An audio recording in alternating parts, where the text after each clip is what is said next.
আসলে স্বাধীন? আমার তো মনে হয় না স্বাধীন। আমরা কোনো স্বাধীন নাগরিক না।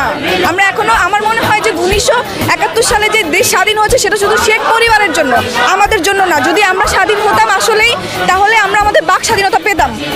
আমাদের কথা বলতে গেলে ভয় পেতে হয়, আমাদের নিজেদের ন্যায্য দাবি আদায় করতে গেলে ভয় পেতে হয়, এভাবে গণহত্যা হতে হয়, আমাদের সবাইকে মরতে হয়, রাস্তাঘাটে আমাদের ভাই বোনদের মরতে হয়। দেশ তাহলে কোথায় স্বাধীন? স্বাধীন শব্দটাই উচ্চারণ করা যাবে না। আমরা এখনো স্বাধীন না।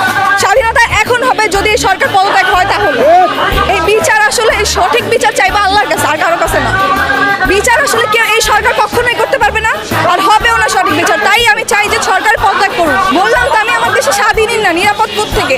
এই যে যেভাবে আমাদেরকে মারা হচ্ছে, এখনো দেখতেছি যে পুলিশ যেভাবে আমাদের সাথে অন্যায় করতেছে। আমরা মিছিল করলে, আমরা গিয়ে আন্দোলন করলে সেখানেও হস্তাহস্তি করা হচ্ছে, সবাইকে এভাবে ধরে নিয়ে যাওয়া হচ্ছে বাসা থেকে, যেখান থেকে সেখান থেকে। তাহলে আমরা কোথায় নিরাপদ?